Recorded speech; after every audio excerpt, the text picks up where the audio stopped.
in health reform, isn't there? So if you don't know what to do, don't just be experimenting on a life. You want to save lives. So that's what we're trying to do. It's safer to have one that's position that's balanced and go. Yes, exactly. Exactly. Over there, the gentleman to the back, then Yes.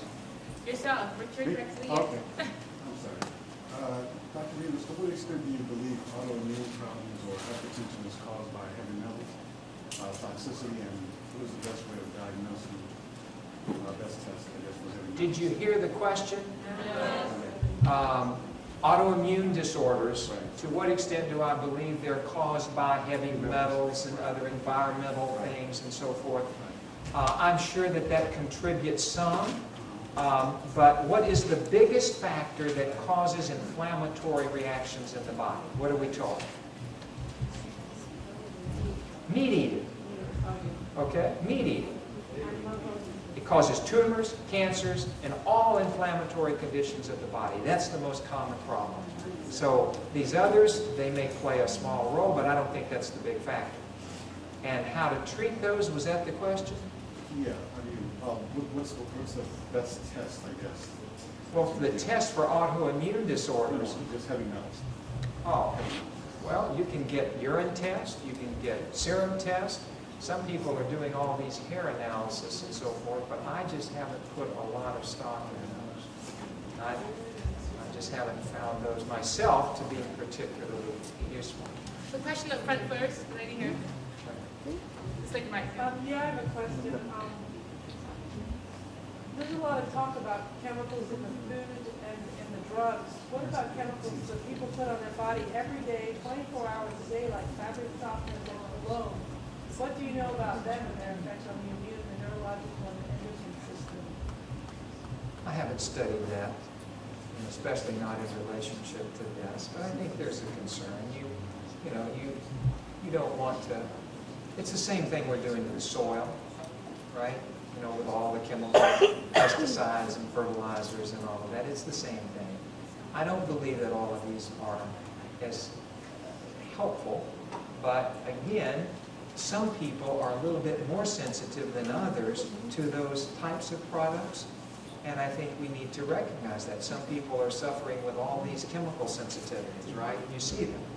And I may not have that same problem, but those that do have it, they really suffer with these things. And so I think we should try to keep the environments as pure as we possibly can. And if you happen to be sensitive to these things or whatever, no, I don't think that we should be using those. Well, the problem that I've read is the accumulation in the brain. It takes up to 3 decades to accumulate into neurological disease for those that are not sensitive. So they may not feel it, but yet they're continuing to use the products on a daily level. And then once the neurons do degenerate, it might be too late, resulting in things like Parkinson's, which can be a chemical-induced disease, and Alzheimer's, dementia, etc. I think that's a good point. The question in the back, over there. Just wait a minute. Can you say a few words regarding the interaction between veterinary medicine and its impact on the human consumption of meat and dairy products? Just veterinary medicine? Yes, the use of antibiotics in veterinary medicine. Okay, well, I wouldn't just put it just to the veterinary medicine, because I believe this is now a very common practice just in the marketing experience. You know, that the people that are bringing these animals to market are using, if that's what you're referring to. Very definitely. I mean, and it's probably contributing a lot to antibiotic resistance that we're seeing because of the widespread use of these in the animal population, like you're referring to. And it's not good for the human health perspective. They're not only treating with the antibiotics, but hormones and all these other things that I believe are contributing to some of these growth factors that are promoting and fueling some of these tumor formations and cancer production in the human being. So yes, it's there, and that's why I think the safest prescription is to avoid those things. In fact, that's what God has told us. We should leave those things out because of all the things that are occurring now in the animal population. It's just safer to do without those and to rely on more and more of God's plant-based material. Amen. Okay.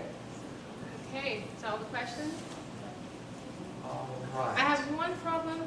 The thing is that because we have to pick up the questions on the mic, sometimes people are not waiting to just send the question out, and then when they respond, in the DVDs, we won't know what the person asked to get the question they desire to ask. So I really appreciate if you just put your hand up so we can bring the mic to you and not just blurt the question out.